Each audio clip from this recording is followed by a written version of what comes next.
દેને આજે વોલ્ટાસની અંદર જો આપણને શરૂઆત એક તેજી જોવા મળી હતી, કારણ કે કંપનીએ એસી વેચાણ માટે એક નવો રેકોર્ડ બનાવ્યો છે.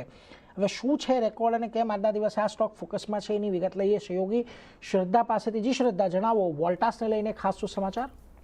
જી, તો વોલ્ટાસમાં એસીને વેચાણનો જે નવો રેકોર્ડ અહીંયાથી રેકોર્ડ થતો જોવા મળી રહ્યો છે. એસી વેચાણમાં કંપનીને FY 26-27માં એસી વેચાણનો નવો રેકોર્ડ બનાવ્યો છે અને FY 27ના પહેલા 3 મહિનામાં જ એટલે કે 81 દિવસમાં 10 લાખ એસી વેચ્યા છે કંપનીએ અને Q1 FY 25માં 88 દિવસમાં 10 લાખ એસી વેચવાનો રેકોર્ડ તોડ્યો હતો. એટલે કે એની સામે આ વખતે 81 દિવસમાં 10 લાખ યુનિટ્સ કંપનીએ વેચ્યા છે. હવે FY 26માં રૂમ એસી વોલ્યુમ જે હતું એ પૂરા FY 26માં 2.25 મિલિયન યુનિટનું વેચાણ હતું. હવે મેનેજમેન્ટના કહેવા પ્રમાણે તેમનું કહેવું છે કે મજબૂત consumer demand, innovation lead growth, execution focus અને સ્ટ્રેટેજિક ઇનિશિયેટિવ્સ જે છે તે અહીંયાથી કી ડ્રાઈવર રહેતા જોવા મળી શકે છે. સાથે જ આગામી મહિનાઓમાં વધુ મોમેન્ટમ મળવાની અપેક્ષા સાથે ડિમાન્ડ પણ અહીંયાથી એક મજબૂત રહેતી જોવા મળી શકે છે. કંપની તેના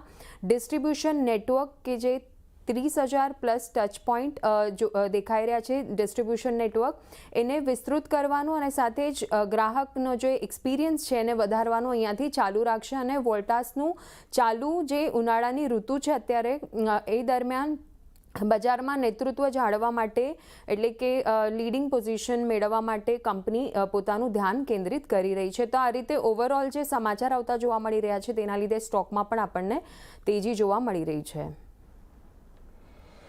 એટલે જુઓ, એક નવા રેકોર્ડ સેલ્સ એમણે અહીંયાથી નોંધાવ્યા છે, જેને લઈને એક સારી તેજી છે. આભાર શ્રદ્ધા, અમારી સાથે જોડાઈને સમગ્ર વિગત આપવા માટે.